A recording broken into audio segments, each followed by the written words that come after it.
नमस्कार दोस्तों, आपका मेरे चैनल पर स्वागत है। आज हम एक बहुत ही ज़रूरी टॉपिक पर बात करेंगे, वह है मरीजों को बैठाना क्यों ज़रूरी है। अक्सर हम देखते हैं घर में या अस्पताल में मरीज को ज़्यादातर लेटा कर रखा जाता है, लेकिन क्या आप जानते हैं सही समय पर मरीज को बैठाना भी उतना ही ज़रूरी है। आइए आज हम इस विषय में बात करें।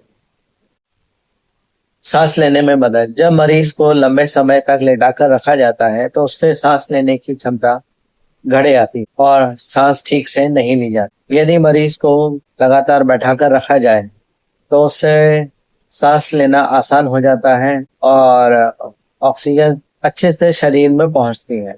यह खासकर बुखार, सर्दी, खांसी और सांस वाले मरीजों के लिए फायदेमंद होता है।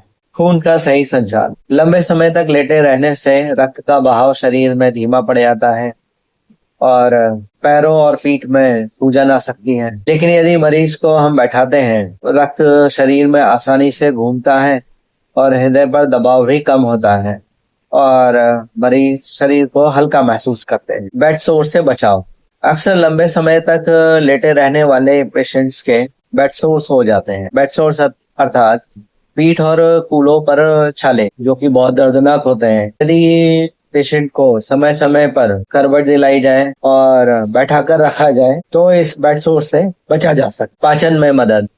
मरीज को सीधा बैठाकर भोजन देने से या दवाई देने से भोजन सीधे आसानी से नीचे की ओर जाता है और पाचन आसान हो जाता है और पेट पर दबाव भी कम पड़ता है। इससे उल्टी या बुकिंग अर्थात घुटन का खतरा भी कम हो जाता है। मानसिक फायदा। जब मरीज को लंबे समय तक लेटा कर रखा जाता है तो वह उदासी और थकान महसूस करता है। किसी के स्थान पर यदि उसे समय समय पर बैठा कर रखा जाए तो उसे ताजगी महसूस होती है और साथ ही मानसिक रूप से भी अच्छा महसूस करता है। मांसपेशियों और हड्डियों के लिए अक्सर मरीज लंबे समय तक लेटे रहने से उनकी मांसपेशियां ढीली पड़ जाती हैं और उनमें जकड़न होने लगती है। यदि मरीज को समय समय पर बैठाया जाए, यह उनके चलने का पहला कदम साबित हो सकता है। हर दिन मरीज को कुछ समय के लिए बैठाना उनके सेहत की एक बड़ी कुंजी हो सकती है। तो दोस्तों, आपने जाना मरीज को बैठाना सिर्फ उसके आराम के लिए नहीं बल्कि उसकी सेहत के लिए, शरीर में रक्त के बहाव के लिए और मन की शांति के लिए, सबके लिए जरूरी है।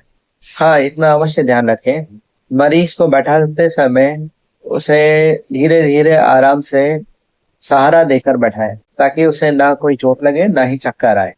मरीज को कैसे बैठाना है और बिस्तर से कैसे सीट पर या चेयर पर शिफ्ट करना है, इसके आप मेरे शॉर्ट वीडियो देख सकते। अगर ये जानकारी आपको उपयोगी लगी हो तो वीडियो को लाइक करें, चैनल को सब्सक्राइब करें और शेयर करना ना। धन्यवाद। मिलते हैं अगले वीडियो।